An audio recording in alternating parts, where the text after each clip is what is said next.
प्रधानमंत्री नरेंद्र मोदी ने भोपाल में समान नागरिक संहिता यानी कि यूसीसी की वकालत करके देश में एक बार फिर से मुद्दे पर बहस छेड़ दी है। पीएम मोदी ने कहा कि दोहरी व्यवस्था से देश कैसे चलेगा। पीएम के इस बयान पर विरोधी दलों कांग्रेस, डीएमके, एआईएमआईएम ने भाजपा सरकार को घेरा है। इससे पहले all India Muslim personal law board और आदिवासी समन्वय समिति जैसे संगठनों ने यूसीसी लागू करने की सरकार की मंशा पर सवाल खड़े किए और कहा कि इससे उनकी संस्कृति को खतरा हो सकता है। उधर प्रधानमंत्री मोदी ने यूसीसी पर विपक्षी दलों को लोगों को भड़काने का आरोप लगाया है।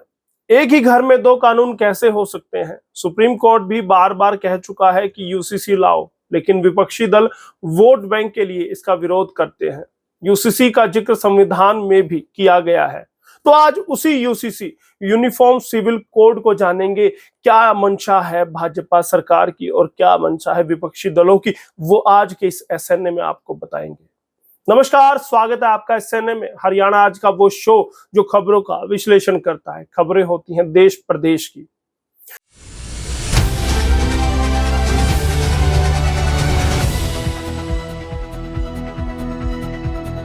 देश में समान नागरिक संहिता का चर्चा हो रही है। 2 सप्ताह पहले ही विधि आयोग ने सार्वजनिक व धार्मिक संगठनों से इस मुद्दे पर राय मांगी थी।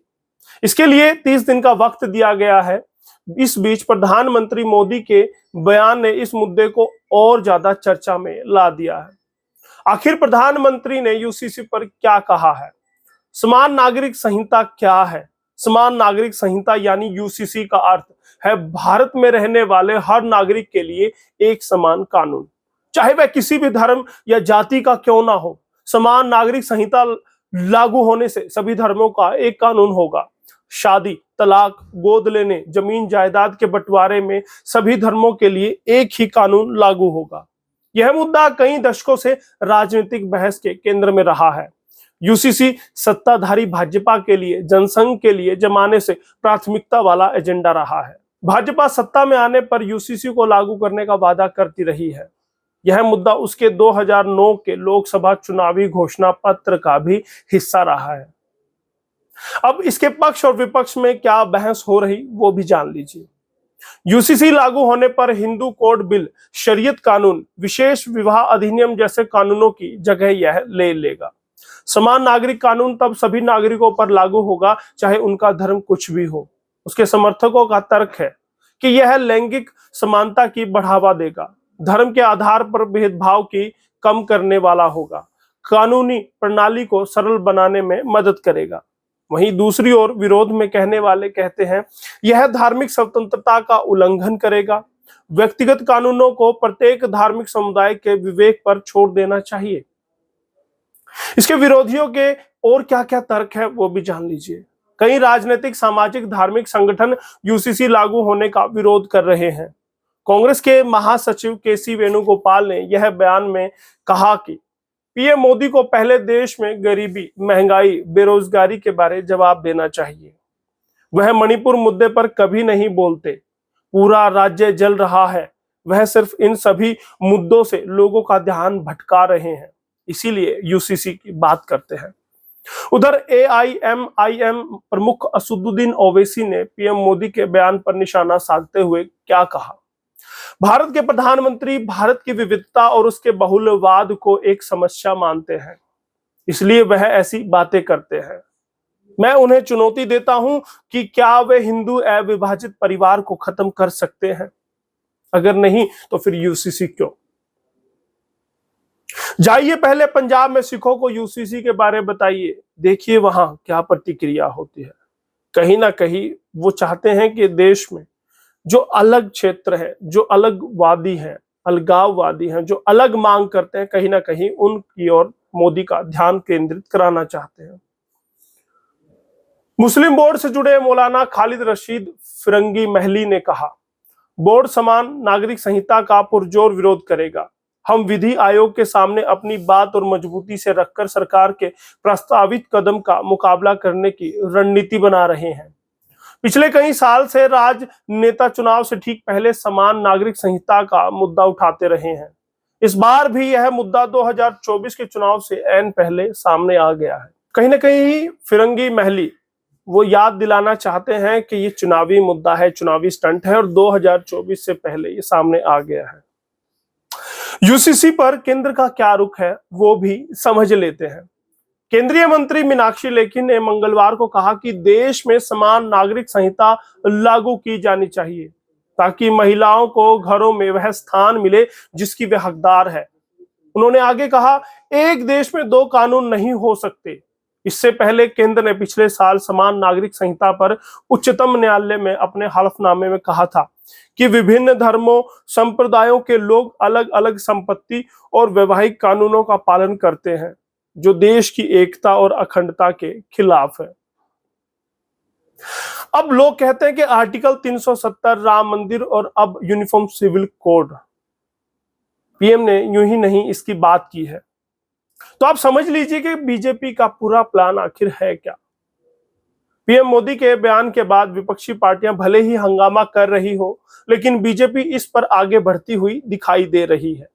2024 के लोकसभा चुनाव से ठीक पहले प्रधानमंत्री नरेंद्र मोदी के समान नागरिक संहिता यानी यूनिफॉर्म सिविल कोड यूसीसी पर बयान से सियासी हलचलें बेशक बढ़ी हों, लेकिन राम मंदिर आर्टिकल 370 के साथ यूनिफॉर्म सिविल कोड लंबे वक्त से बीजेपी के चुनावी एजेंडे में शामिल रहा। जैसा मैंने आपको बताया, यह आरएसएस के दिल के भी करीब है।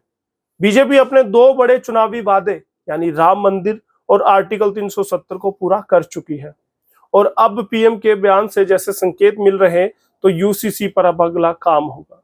यानी कि 2024 से पहले हो सकता है कि यूसीसी को, यूनिफॉर्म सिविल कोड को भाजपा सरकार, मोदी सरकार लागू कर दे, जनता को फिर से लुभाने के लिए। बीजेपी नेताओं के मुताबिक सितंबर तक G20 की मीटिंग शेड्यूल है, इसलिए सरकार नहीं चाहती कि मीटिंग के दौरान इस मसले पर कोई हंगामा हो। यानी कि पूरी तैयारी सरकार ने कर रखी है, लेकिन इसके बाद पार्टी इस मसले पर आक्रामक तरीके से आगे बढ़ने की तैयारी कर चुकी है। संसद में बीजेपी को कैसे रोक पाएंगे विपक्षी दल? अब यह भी समझ लीजिए कि क्या संसद में उसे पास करना आसान है इस बिल को। अगर बीजेपी यूनिफॉर्म सिविल कोड के मुद्दे पर आगे बढ़ना चाहती है तो 2024 के चुनाव से ठीक पहले शीत सत्र आखिरी मौका होगा। यानी कि पूरी प्लानिंग है। इसी के आसपास विधानसभा चुनाव भी होने हैं। नवीन पटनायक की अगुवाई वाली बीजू जनता दल बीजेडी ने पहले ही एक तरीके से यूनिफॉर्म सिविल कोड के मसले पर भाजपा को सकारात्मक मैसेज दे दिया है। अब आपने भी यानी केजरीवाल ने भी सीधे तौर पर कह दिया कि वो यूसीसी के समर्थन में है, देश हित में है। यानी कि जो उनकी देश हित वाली पार्टी थी, राष्ट्रवादी पार्टी की जो छवि थी, उस पर उन्होंने कायम रहा, उसी का उन्होंने समर्थन किया। भले ही उनके साथी, महागठबंधन के उनके साथी उनको आड़े हाथों ले रहे हों, लेकिन उन्होंने इसका पुरजोर समर्थन किया है। इस स्थिति में अगर Bharatiya Janata party uniform civil code के मसले पर संसद में विधेयक लाती है तो कोई खास परेशानी उनको नहीं होगी। बीजेपी की मदद के लिए बीजेडी, आप पार्टी बिल का समर्थन करेंगी और जरूरी नंबर वो हासिल कर लेंगी। अब यह भी जान लीजिए कि यूसीसी को लेकर किन राज्यों में तेजी से तैयारी हो रही। गोवा, गुजरात, उत्तराखंड, मध्य प्रदेश जैसी बीजेपी की नेतृत्व वाली कई राज्य सरकारें पहले से यूनिफॉर्म सिविल कोड लागू करने की तैयारी कर चुकी है। उत्तराखंड सरकार ने तो एक एक्सपर्ट कमेटी भी बनाई है जो हाल ही में दिल्ली में केंद्र सरकार के आला अफसरों से इस बारे में चर्चा करने पहुंची थी। यानी कि कहा जा सकता है कि भाजपा ने पूरी तैयारी कर ली है कि अपना तीसरा चुनावी मुद्दा और जो देश की एकता अखंडता के लिए जरूरी है, देश के विकास के लिए जरूरी है, उस पर वो आगे बढ़ेगी, चाहे उसे कितना भी विरोध क्यों ना झेलना पड़े। आपको क्या लगता है, क्या यूसीसी देश में जरूरी है? क्या इसको लागू होना चाहिए? क्या आप सरकार के समर्थन में हैं या फिर उसके विपरीत है, उसके अगेंस्ट है, उसके खिलाफ है? तो कमेंट करके बताइए और बने रहिएगा हमेशा एसएनए के साथ। हरियाणा आज के लिए मैं यशपाल कंचन।